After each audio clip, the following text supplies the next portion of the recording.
Assalamualaikum warahmatullahi wabarakatuh. Saya Azmi Khonisana Fitriah dari Prodi Administrasi Negara Universitas Gunung Kidul.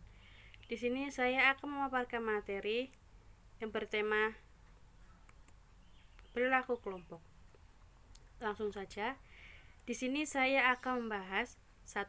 Pengertian kelompok, 2. Jenis kelompok, 3. Karakteristik kelompok, 4. Tujuan kelompok, dan 5. Ciri-ciri kelompok. Pengertian kelompok. Perilaku di dalam organisasi berasal dari dua sumber, yaitu individu dan kelompok. Perilaku merupakan suatu fungsi dari interaksi antara individu dengan lingkungannya.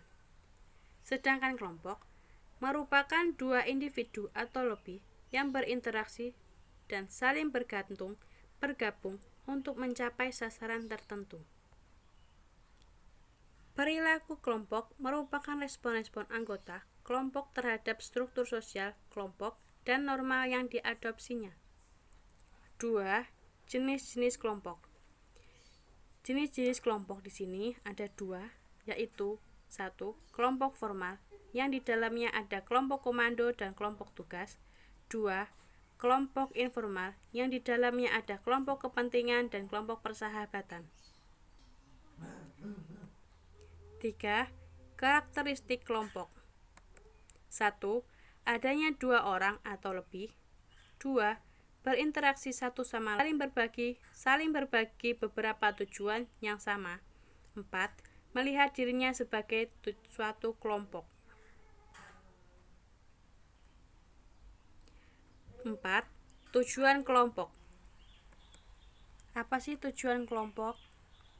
Tujuan kelompok, jika dipahami dengan jelas, dapat menjelaskan mengapa seseorang tertarik pada suatu kelompok. Sebagai contoh, seseorang mungkin memasuki suatu kelompok yang bergabung setelah jam kerja agar mengenal sistem suatu komputer baru. Orang yang secara sukarela ikut dalam kelompok setelah jam kerja tersebut berkeyakinan bahwa mempelajari sistem baru ia merupakan keharusan dan tujuan yang penting bagi karyawan. Kelompok organisasi formal mempunyai tujuan yang jelas, harus ditempa oleh pemahaman bahwa persepsi, sikap, kepribadian, dan belajar dapat mengubah tujuan. Sebagai contoh, seorang pegawai baru mungkin tidak yang ia masuki. Dengan mengamati perilaku dan sikap orang lain, setiap individu dapat menyimpulkan apa yang mereka yakini sebagai tujuan. Yang kelima, ciri-ciri kelompok.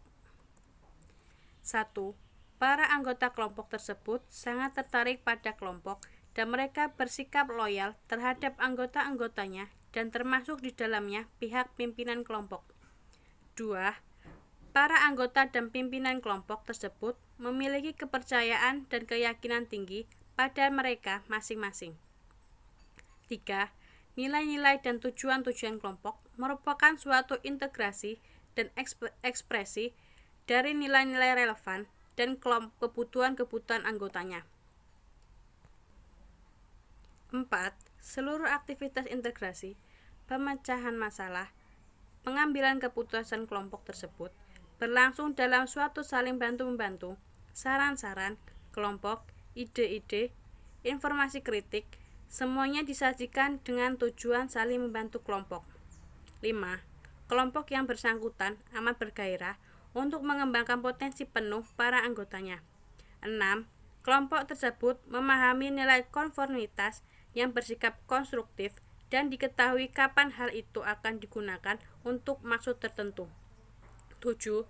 Terdapat motivasi kuat di antara masing-masing anggota kelompok untuk berkomunikasi penuh dan jujur sehubungan dengan informasi yang bersifat relevan dan bernilai bagi aktivitas-aktivitas kelompok tersebut. Para anggota memiliki perasaan pasti dalam mengambil keputusan yang akan mereka dianggap tepat. Terima kasih.